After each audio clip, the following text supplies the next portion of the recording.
Mga kaibigan, just we continue as we are here. Those people not yet followed in our Facebook page, not subscribed in our YouTube channel, and also not following in our TikTok here, si Libby, Instagram, and many others. Thank you so much if you have time just to follow in our Facebook pages that we are uploading this video, mga kaibigan.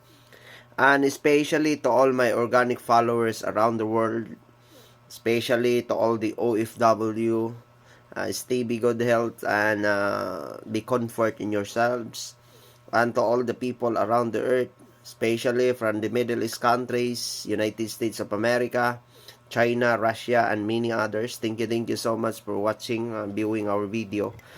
I would like to ask to all of you to, if you have a time, then you got to follow, subscribe, and many others. That I am here today, mga kaibigan. What is the greatest achievements of my life that I am here in this universe? First of all, I would like to ask the Almighty Father who art in heaven that they are given a good things in our lives, a good assurance of our life, that they are always be guide us and nurturing from our parents. I am very much happy, and I am so happy with my parents, even though I am so belongs to the very poor family on this universe. But my parents, my papa and mama, they are sacrificing us in 11 children to be grow and nurtured in the good discipline, in the good character, and also in the attitudes in the life.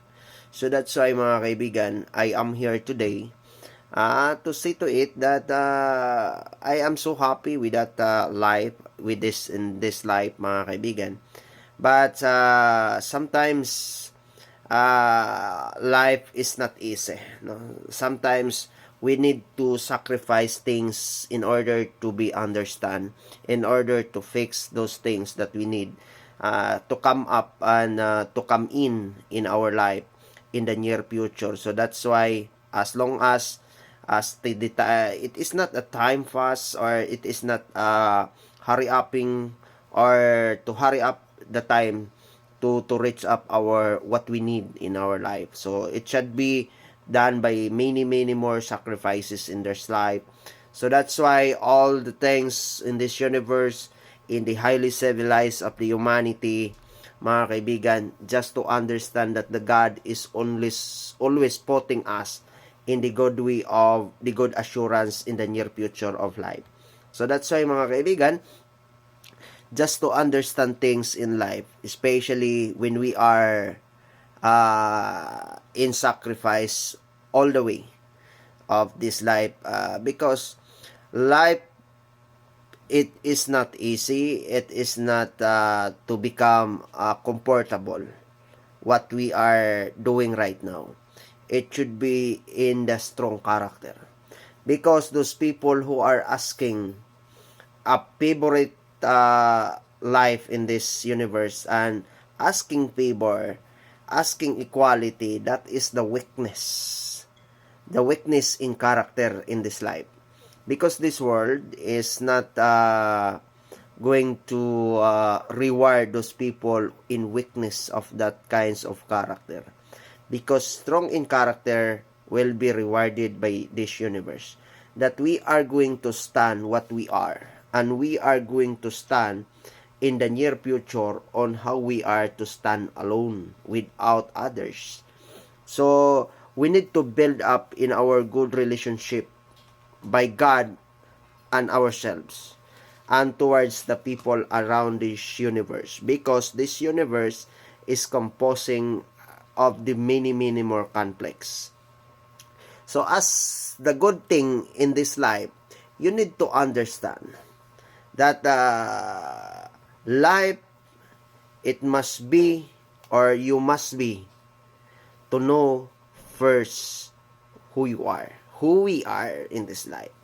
So time will come, life must be discovered. So that's why from we are conceiving from our mother's womb, mga kaibigan. That's the beginning of the sacrifice of this life. Life must be given by the Almighty Father who art in heaven, mga kaibigan, if you believe in God. No other than the most powerful in this life.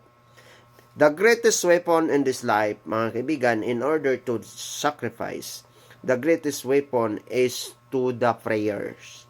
The greatest weapon of us is the prayers. No other weapon in this life that we are accepting and we are going to accept to come in or out in our life, mga kaibigan. So that is all about life.